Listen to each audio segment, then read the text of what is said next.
আগেই সরি বলে নিচ্ছি, এই ভিডিওতে কিছু সত্য কথা বলবো। আর এই ভিডিওটা হচ্ছে অনন্য মামুনের ফ্যান্সদের জন্য। উনি অলওয়েজ বলে থাকে, অলওয়েজ বলতে প্রতি সেকেন্ডেই বলে থাকে। রিসেন্টও একটা পোস্ট দেখলাম, তিনি ভালো সুখবর দিবেন, তিনি সেইভাবেই কাজ করে যাচ্ছেন। এরপর হচ্ছে লাইক ইন্ডাস্ট্রি এভাবেই ঘুরে দাঁড়াবে। এই কথাটা একটু কোট করি, ইন্ডাস্ট্রি ঘুরে দাঁড়াবে। আসলেই কি উনাকে দিয়ে ইন্ডাস্ট্রি ঘুরে দাঁড়াবে? আমার অ্যান্সার হচ্ছে একদমই না। উনাকে দিয়ে ইন্ডাস্ট্রি ঘুরে দাঁড়াবে কি দাঁড়াবে না, এই কথাটা কখন বলা যাবে বা কখন আমি জাজ করব? যখন তার কোনো কাজ রিলিজ হবে এবং সেই কাজটা দিয়ে ইন্ডাস্ট্রির কিছু হবে। তিনি এর আগে কি বলেছেন না বলেছেন আমি সেই ব্যাপারে যাচ্ছি না। তিনি দরদের অ্যানাউন্সের পর থেকে কি কি করেছেন এবং এখন পর্যন্ত কি করে যাচ্ছেন, এর মাঝে যা যা হয়েছে আমি সেটা নিয়েই বলবো। ভিডিওর শুরুতেই বলেছি যে কিছু সত্য কথা বল। ইন্ডাস্ট্রিতে দরকার রায়হান রাফিকে। ইন্ডাস্ট্রি যদি কারো ধারা ঘুরে দাঁড়িয়ে থাকে সেটা হচ্ছে হিমেল আশরাফ, প্রিয়তমা দিয়ে, অনন্য মামুনকে দিয়ে না। আর এটা পসিবল না। তিনি প্রত্যেক উইকে প্রত্যেক মান্থে হয়তো অন্যান্য কান্ট্রিতে যাচ্ছে, সেইখানে গিয়ে অনেকের সাথে মিট করছে, এটা করতেছে ওটা করতেছে, সেটা সোশ্যাল মিডিয়াতে শেয়ার করতেছে।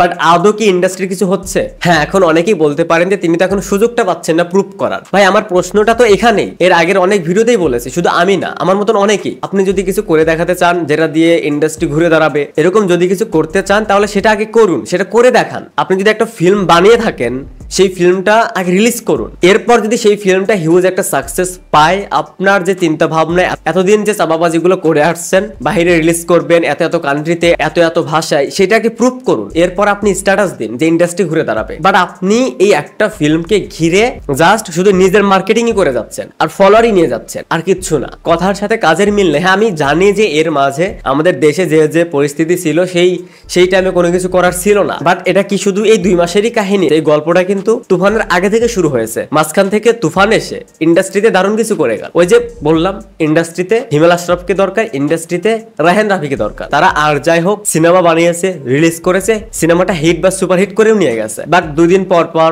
দারুণ এক সুখবর দিব, দুবাই গিয়ে কিছু ছবি উঠবে, এয়ারপোর্টে গিয়ে কিছু ছবি উঠবে, এরপর সেগুলো সোশ্যাল মিডিয়াতে দিবে, এরপর লিখবে দারুণ কিছুর অপেক্ষায়, সুখবর আসবে, সুখবর দিব, ইন্ডাস্ট্রি ঘুরে দাঁড়াবে।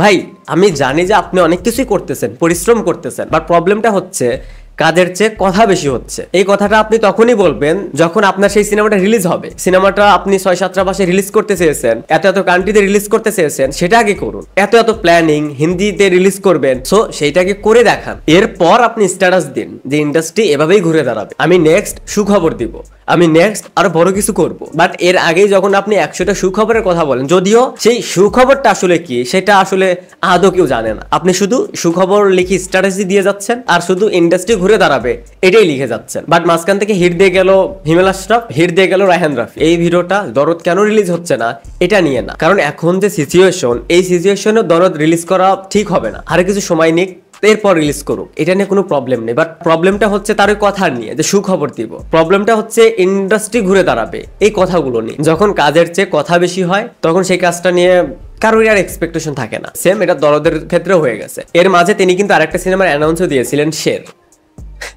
মেতে প্রজেক্ট হবে। এটা কি, এটা হচ্ছে সেপ্টেম্বর, মে কি এখন আসে নাই? ইন্ডাস্ট্রি কিভাবে ঘুরে দাঁড়াবে? ফেসবুকে ছবি আপলোড করলে আপনাদের কি ওপিনিয়ন আমি একটু জানতে চাই এই অনন্য মামুনকে নিয়ে। প্লিজ কমেন্টসে জানালে ভালো হতো।